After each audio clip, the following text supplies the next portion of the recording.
So in this video, what I'll be doing is I'm going to be undergoing some data exploration. I've got a data set coming from an online lending firm.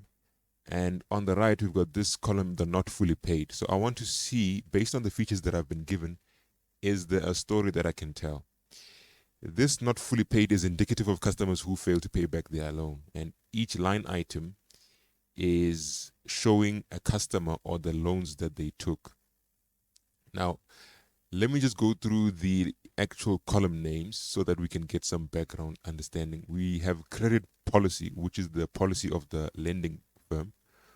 We've got the purpose that the loan was taken for, the interest rate of the loan, the installment that the customer was supposed to pay the loan at, their log annual income, their debt to income ratio, their FICO scores. This would be their credit scores. Their days with credit line, revolving balance, revolving utilization, inquiry the last 6 months. Okay, the inquiry last 6 months will be the number of times that the lending firm has actually inquired if maybe a customer has failed to meet a set of obligations. We've got the delinquency, which is when a customer fails to make an installment. Then we've got public record. So this is an interesting data set because it covers things which I think are relevant in our lives. And I want to see, what do banks know about us and how do banks assess customers before they actually take loans? Can we generate some value from this data set? And also, there might be a column missing here, which would be the value that the loan amount was.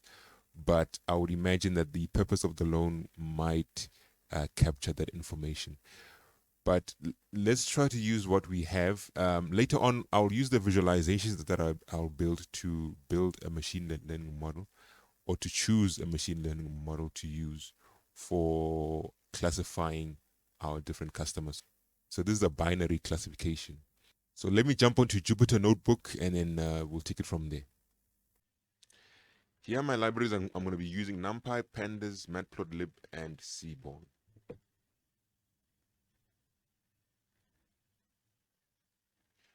Okay, so while that is still running, I'm going to import my data frame as a Pandas data frame. I'll call it df. I'll say df is equal to pd.readcsv, where my data is called loan underscore data.csv. So let's check the head of our data frame.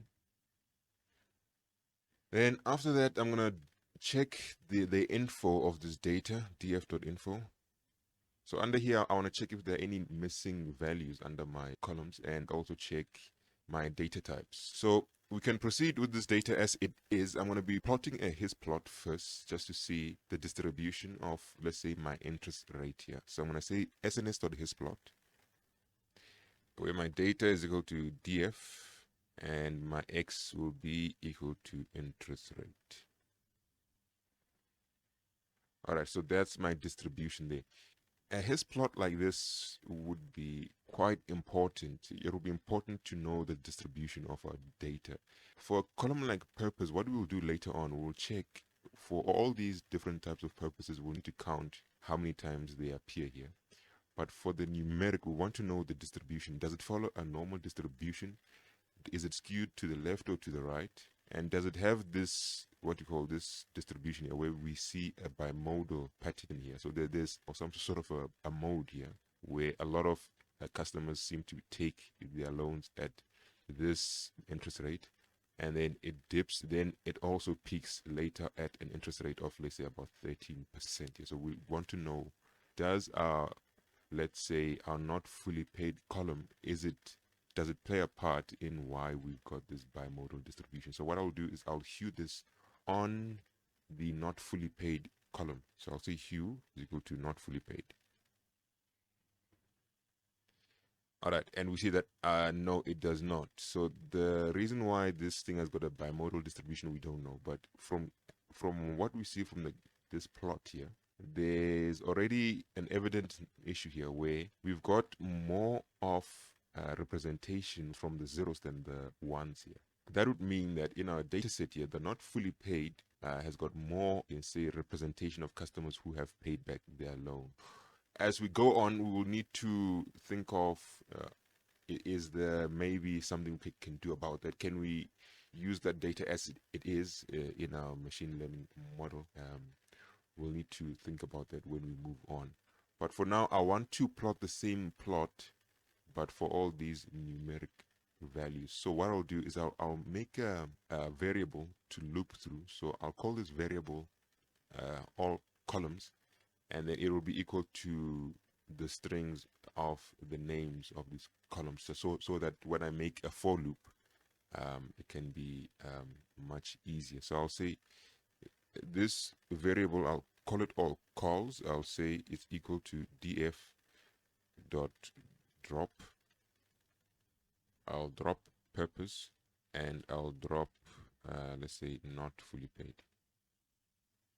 All right, and then it's along axis 1, and then of this data frame I'll just call dot columns. I'll just get the columns from this data frame. From here, what I'll do, I'll make a for loop. I'll give this for loop a size. I'll give it a size of 15 by 7. So I'll say figure plt.figure, where my fig size is equal to 15 by 7. And I'll say for I, and call in enumerate all columns.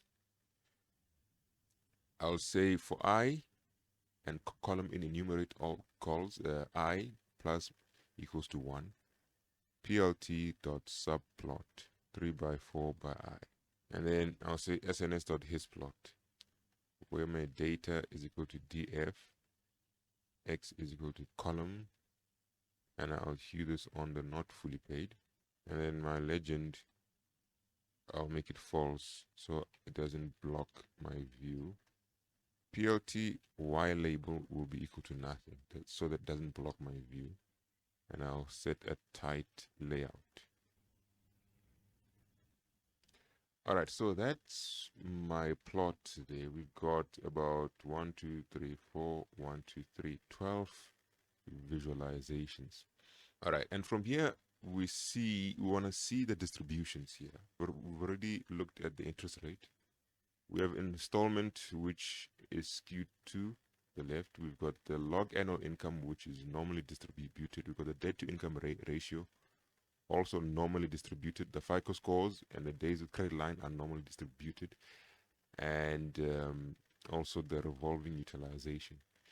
And the rest, we see a large representation, as you would expect, of numbers starting from 0 and going up to 1. So here, going forward, we will need to find a way to normalize this data, as we see a large representation of numbers which are at the lower scale. As you can see, 0 is counted about 3,000 times in our data set. And then here in the delinquencies, there are about 7,000 customers who have got 0 delinquency. So such a data set might have an overwhelming influence on any type of model that we want to build. So we might need to think about what to do with this. So moving forward, we see that there isn't much difference between customers who paid back their loan and those who did not pay back their loan, as shown by his plots here. If we look at the interest rate, there is this bimodal distribution here, where these customers here would take loans at a lower interest rate. These customers, we don't see the same distribution for those who failed to pay back their loan. There isn't like a peak at these lower interest rates. Then we've got installment, which we see that the distributions between both customers are the same.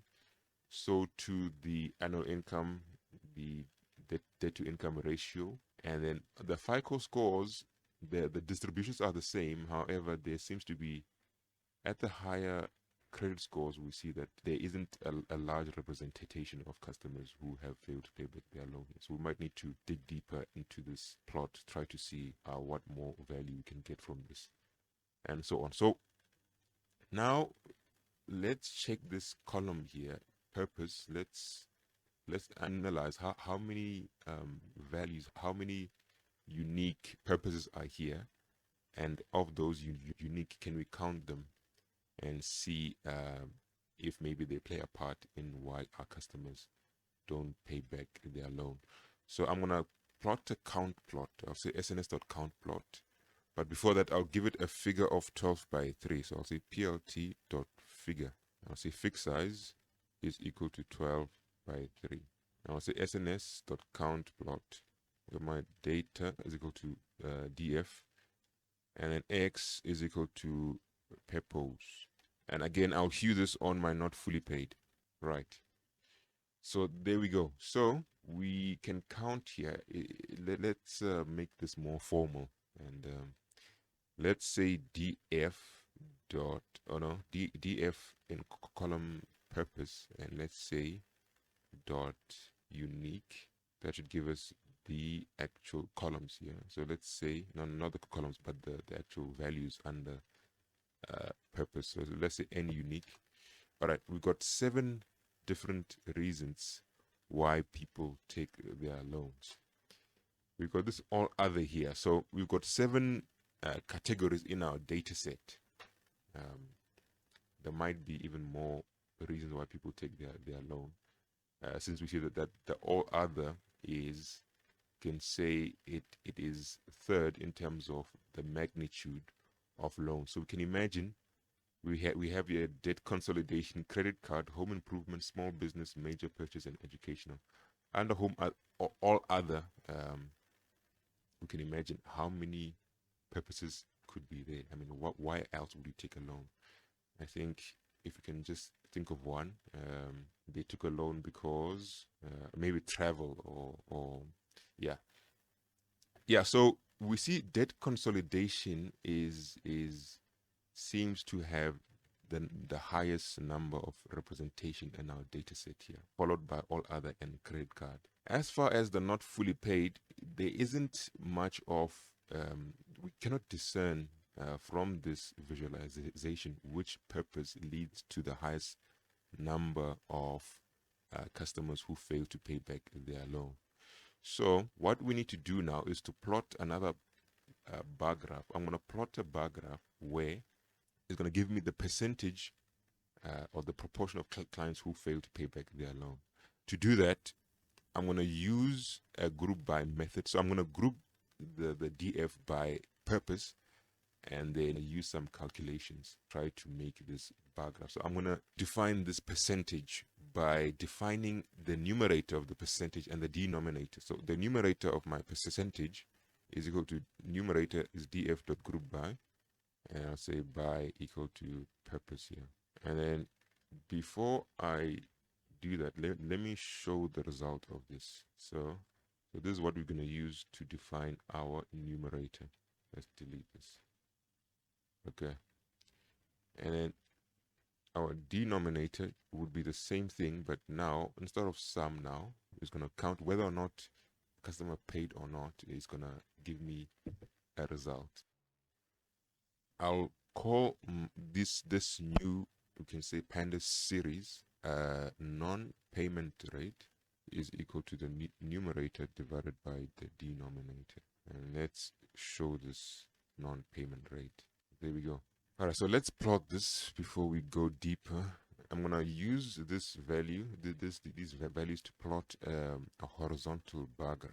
I'll say plt dot bar age, where my y is the non-payment rate panda series, but only the index, and then my x will be non-payment rate, but the actual values. From here, we see that businesses, small businesses, have a high number of customers who fail to pay back their loan, followed by educational. Small businesses, they make about 28% of these customers here, of the whole set here, fails to pay back their loan. And the least, you can say, credit card. It seems that most people who have credit cards, they end up paying back their loans in full. We'll move on from this. We'll try to channel our analysis based on the results that we are seeing in our previous plots. We'll use them as a means of checking or being directed to our answer as quickly as possible.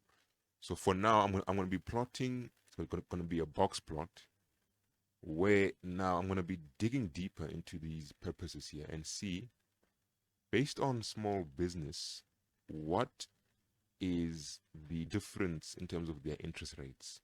What interest rates do they take their loans at, as opposed to customers who pay their loans in full? So I'm going to use SNS.boxplot, where my X will be these purposes here, and then the Y is going to be the interest rate. And then I'm going to hue the result based on the not fully paid.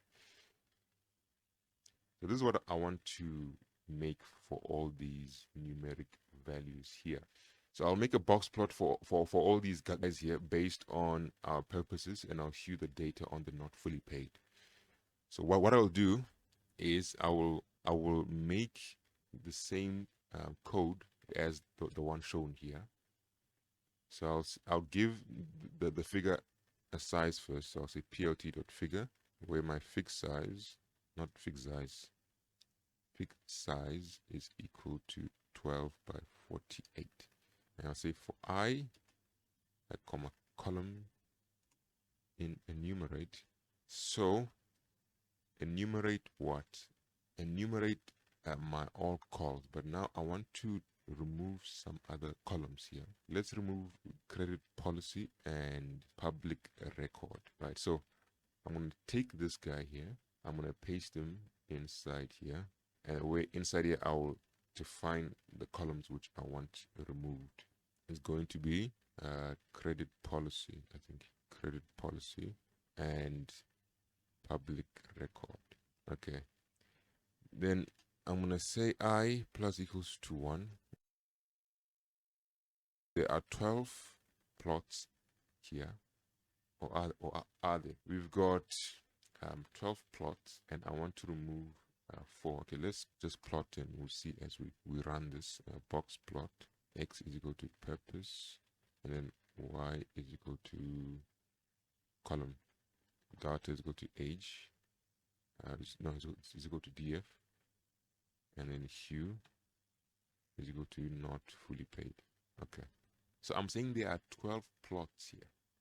I need to make sure that is correct. All right, so I want to plot all these except how many? Except 1, 2, 3, 4. How many are there in total? There are 14. So I think this should be 10 if I want to remove 4. Okay, so let's run this. Right, there we go. That's the result we get. Okay. Now the interest rate. It seems like there is a clear relationship here. There are customers here who fail to pay back their loan. It seems that they tend to take their loans at higher interest rates. And it seems it's the same for all our purposes here. Customers who fail to pay back their loans tend to be at a higher interest rate compared to customers who pay back their loans in full. But again, we'll need to also leave it in the back of our minds that we've got a large representation of customers who've actually paid back their loans as we go going through these box plots. Then we've got what we call the installment.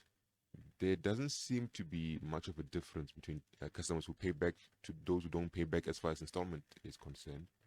We do see customers who fail to pay back their loan have a higher installment under small businesses.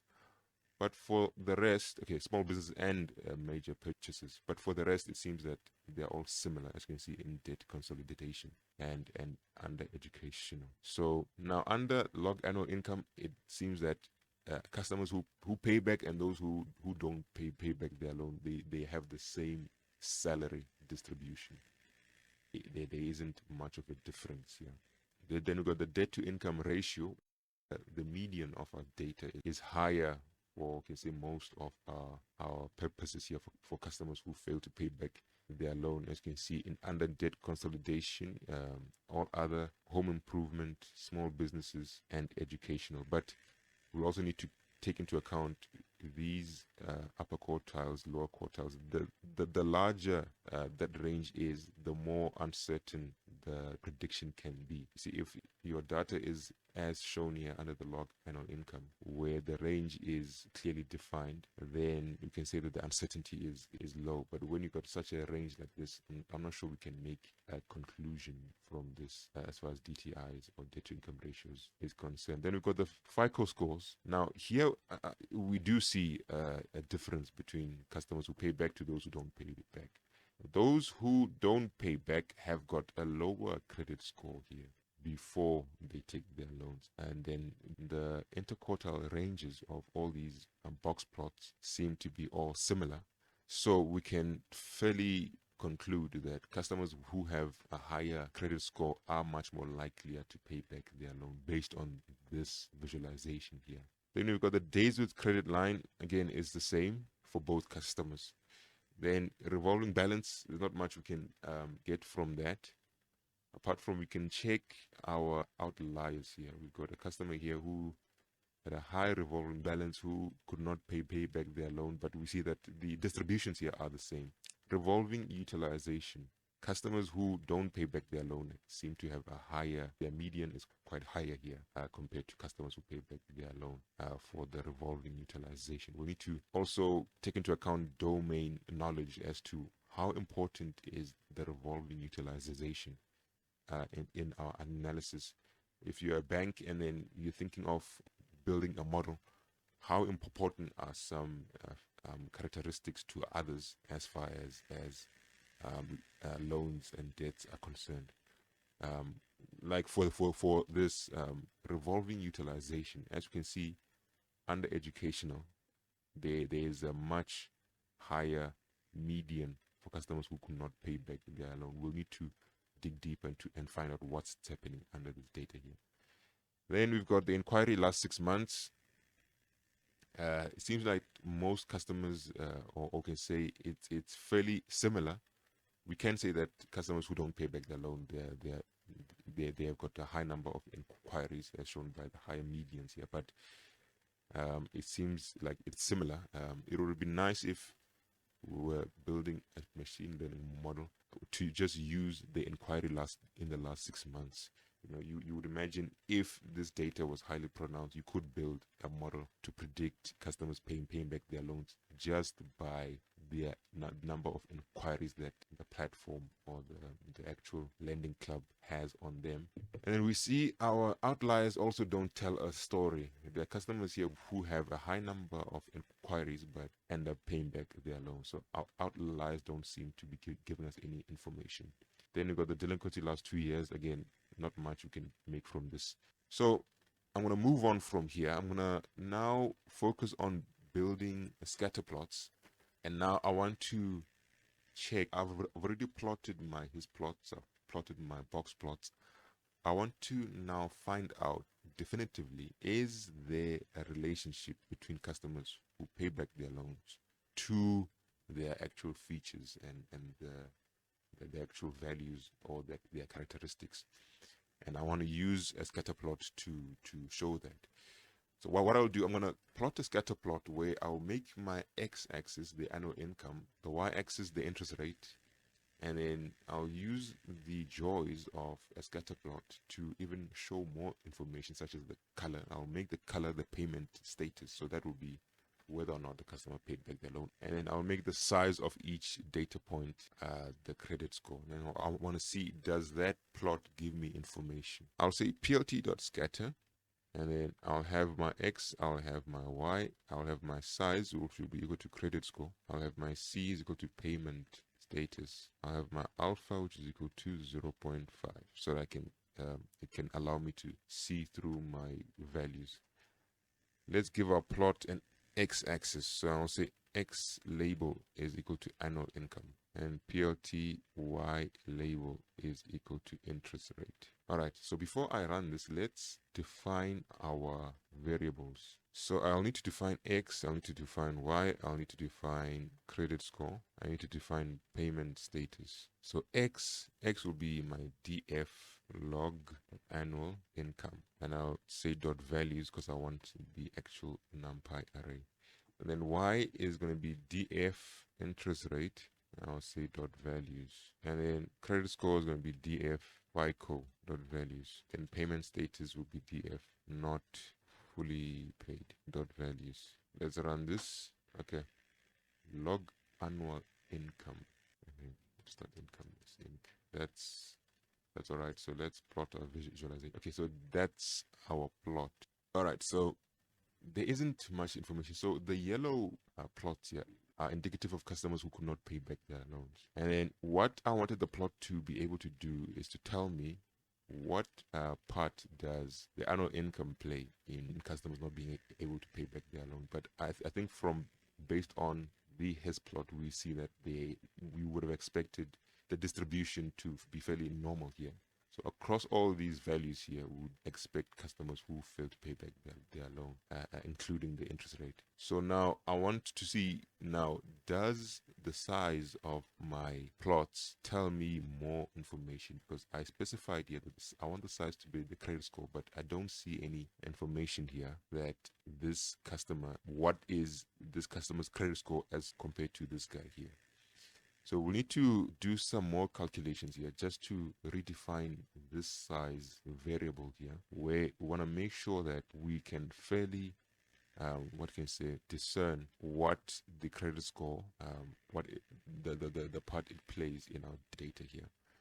So for that, what I'll do is I will apply what you call a min-max scaler. So I want one credit score or the size of my one data point to be relative to another, and for that I'll have to use, I've decided to use a min-max scaler where I'm going to take my credit scores and convert them into a new range. That range is going to be from 0 to 1, and after I've converted them to that range, I'm going to amplify them. I'm going to set the size of the data points, and then from there I'll try to use that variable under my new size variable here.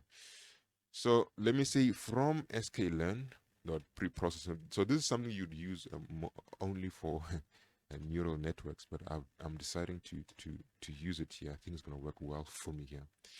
So min-max scaler, and I'll say sc is equal to min-max scaler, where my feature range is equal to 0 to 1. So my credit scores will be converted to be values from 0 to 1. And my credit score scale, so this is going to be my new variable, my new size variable, is equal to sc, my object there, dot fit underscore transform. Transform what? Transform the credit score, and then I'm going to reshape this to ensure that it is a vertical column and not horizontal. And then from here, let me show the actual results. I'll say credit score scaled, and then show only, I'm going to show all my rows, but only for the first column here. sklearn. Okay, those are my new credit scores. Yeah, so they are not too flattering. No one would want a credit score of 0.34, but that's what we'll use. Now let's make our actual size variable. Now I'll use list comprehension, where I'm going to take 40, I'll multiply it by 50, and then raise it to the actual values here, which I'll call n. So I'll say 40 times 50 to the power n, for n in credit score scaled. Right, so size has been uploaded. So now let's plot our visualization. But before that, let me give it a size. So I'll say figure fixed size is equal to 15 by 6. So I'll say plt.scatter. I'll define my x, I'll define my y. Now my s, which is the size, let's give this space. S is equal to size, and then color is equal to payment status, and then alpha is equal to 0.5, and I'll define an edge color so that it makes our actual plots visible from each other. Now let's give it a y and x label. I'll just copy and paste from here. All right, and that's our result there. Okay, so that's much better than for here. We can now see between these two customers as opposed to these two, we can see what's the difference, what's one credit score for one customer as opposed to another. So what can we get from this plot here? There seems to be a high representation of customers here who have a large, we can say, who have high credit scores. So high credit score customers are found right at the bottom of our plot, as shown by these circles here. And then right at the bottom, there isn't much of a representation. Like you can see, from under 10% interest rate, there are high credit score customers, and actually the percentage, or the non-repayment percentage rate here, is quite low. It really starts to kick up when we get into 10% and onward, as shown by these yellow plots here. We see there's some outliers here. There are only 2 discernible customers here who seem to have a high credit score relative to the entire data set, but who have failed to pay back their loan. This guy, for instance, is highly interesting because he has got a low income, so that's fine, but he's paying at a low interest rate. He's got a high credit score, but he has failed to pay back their loan. Okay, I can find customers who have got lower credit scores, who are paying, who've got a lower annual income, who are paying at a high interest rate, but who've managed to pay back the actual loan. So maybe the actual amount of the loan is what is important here, which we don't have in our data set here. But from what we see here, if customers have got a high credit score, they take loans at a lower interest rate, boosting their chances of paying back their loans. And yeah, but we want to know exactly, for a customer, like for an outlier like this, we also are interested to finding out why has this guy not paid back their loan. What features here are responsible for ensuring that such a high credit score customer paying at a low interest rate, what can these tell us about why he failed to pay back their loan? Maybe that can lead us into a new direction. And the Matplotlib library, unfortunately, does not allow us to hover over a data point and get information from it.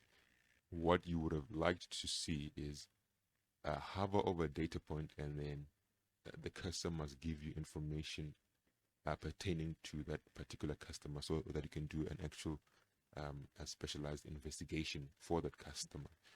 So for that, we need to use another plotting visualization, which is Plotly, which is far more interactive than here, and the interactivity sometimes can be very useful, as shown here. So for that, I'm going to import cufflinks and Plotly. So I'm going to say import cufflinks SCF, then import plotly.express SPX. So I've made my new variable here, which is doing wonders for me here, but I want to use it in my new Plotly visualization. But Plotly uses data frames, and this variable is not in my data frame, so I want to include it in the data frame, but I don't want to include it in the original one. So I'll just make a copy. So I'll just say scatter df is equal to df dot copy. So I'll make a copy of the df data frame, and from here I'll say scatter df. I'll make a new column. I'll call it credit score. So this is my size credit score. So it's not actually the credit score. The name can be a bit misleading. So that will be equal to np.array size, because it's a list, and I'll just say toList. All right. Also, what we want also, let me just show the head of my data frame here. What we notice is that there isn't a customer ID for any of these guys here. So if I want this thing to be interactive, the value that it gives me, I want to link it back to a customer. So if this gives me a random credit score value, I will not be able to link it to a customer. I'll need a unique value for such a customer. And that unique value is here. It's the actual index. So these are the indexes. That will be a unique value. So I want to make a unique value in my actual data frame. So I'll add another column here where that's going to be my unique values. So I'll say scatter the df. I'll say index position. That will be the name of the column. That one I'll use less comprehension again. I'll say in index for index in scatter underscore df dot index. Okay, so we've got now our data set ready with our new columns here. Now let's plot this Plotly graph. What I'll do, I'll say px dot scatter. I'll say scatter df is my data, where x is equal to log annual income, y is equal to the interest rate, color is equal to the not fully paid, size is equal to credit score. And now the hover data, there's this hover data parameter that we need to define as a list. That will be my index position. My hover data must give me the index position so I can make investigation. And then my size max, I'll just define it as 50. I'll make my opacity, which will be my alpha, the same at 0.5. All right, let's hope there are no typos there. Hover data, let's hope this plays well. So we have the same plot as the one on top, but now we can hover this thing on top and see our index positions there. So we want to know these two naughty guys here who've got high credit scores, but now what happened here? This one, unfortunately, we need to guess if maybe, because as we are hovering, the cursor is pointing at many customers here. So for here, it's going to be much difficult to find the customer, but for here, what I'll do is I'll hover on top and it'll give me a number 5039. So at position 5039, that's where this customer is. So df dot ilock 5039. Let's just make sure. Yeah, I think that's the guy there. So here's the customer. Yes, so he's failed to pay back the loan. He has got a credit score of 807. If we go up to our his plot, we see that 807 is very high compared to the rest. These are quite high. You see, is the upper 10%. So he's got an extremely high credit score, debt to income ratio of 1.2, log annual income of 9. Let's check log annual income of 9. So he got a low log annual income. So you might find maybe this guy is a student, someone who maybe just came out of university, and is the reason why he's got such a high credit score but low income. Maybe that's the reason for that. He might be an early professional. So he has failed to pay back the loan. But the purpose, unfortunately, is it says all other. It would be nice if we had the actual reason why he failed. It just says the purpose all other. You might find that he went on holiday. So this guy who went on a holiday failed to pay back his loan. Unfortunately, here it doesn't give us any information as far as in the inquiries last 6 months, the delinquencies in the public records.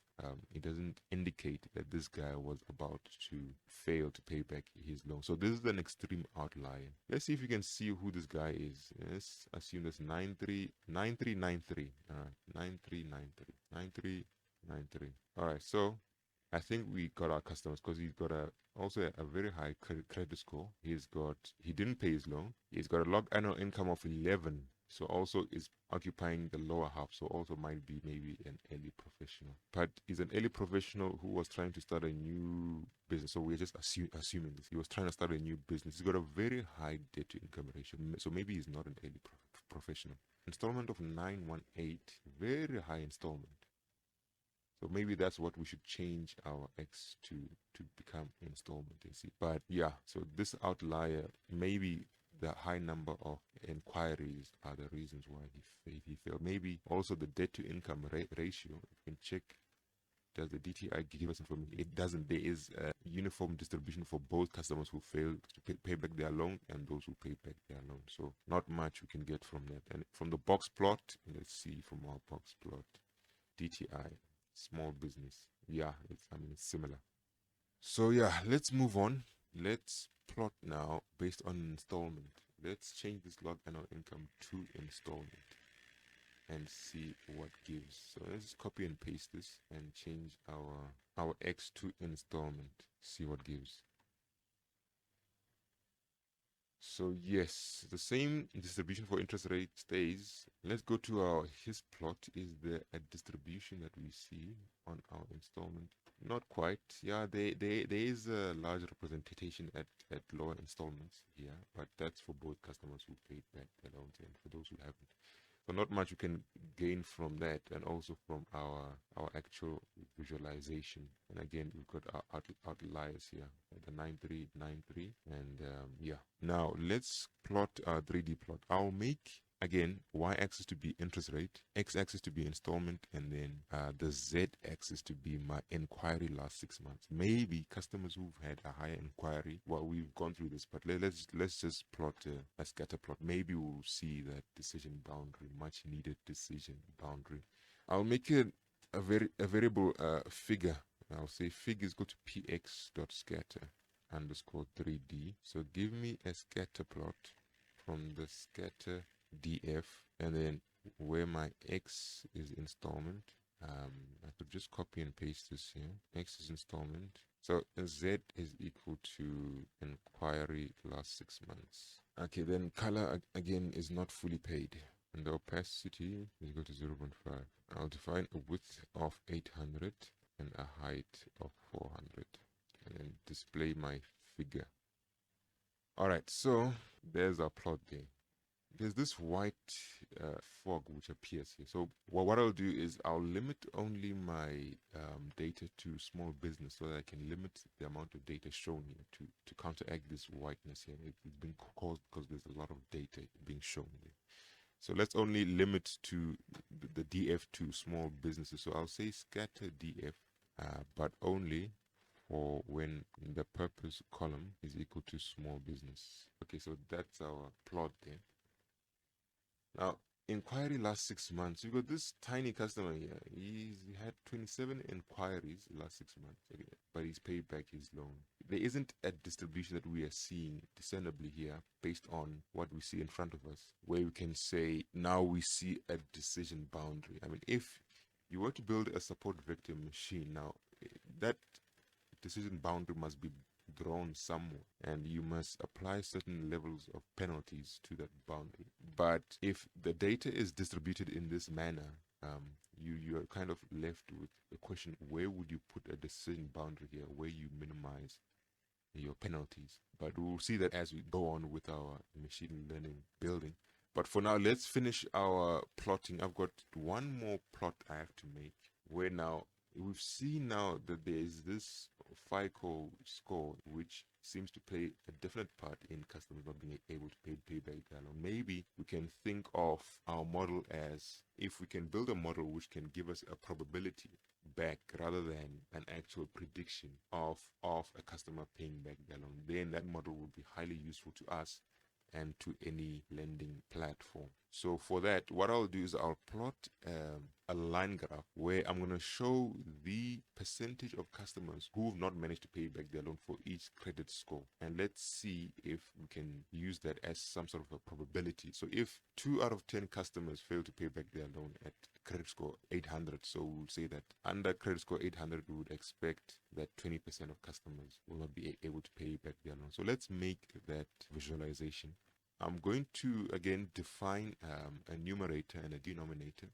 The numerator, I'll use the group by method again. So numerator is equal to df dot group by. And I'll say the FICO score. And I'll use the aggregation sum. And here I'll say not fully paid, because that's the column we are after. But values, and give me the numerator. So that's what we get. Now let's define a denominator.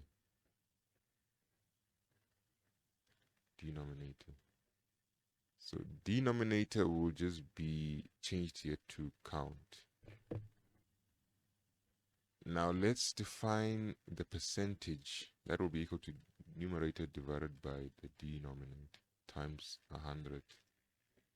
Then let's make another variable now. So this is going to be the x variable of the actual credit scores. So I'll call it FICO X is equal to df.group by. So the same group by data frame, group by FICO, and then I'll say dot count and not fully paid. But now I want the index and not the values. All right, and let's show FICO X. FICO X. So I'm going to be plotting these FICO scores to this percentage here. So I'm going to make another variable to plot, and this variable is just going to show me the total number of unpaid loans for a certain level of credit score.